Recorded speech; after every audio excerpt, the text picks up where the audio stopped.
Naboboard nga ako dito sa Philippines kaya naisipan kong magkarwas na lang muna.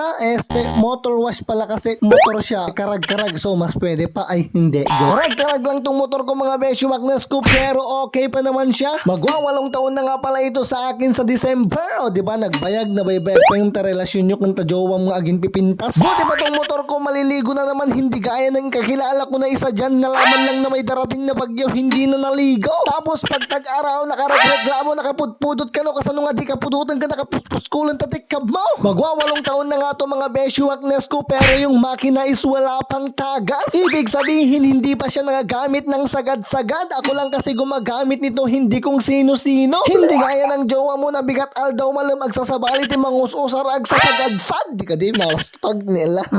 Sa Balisteros Cagayan lang ang pinakamalayong narating nito. Hindi kasi ako balog nung araw kasi wala pang lisensya ang manong nyo si Kiao nila. Nung nakabili nga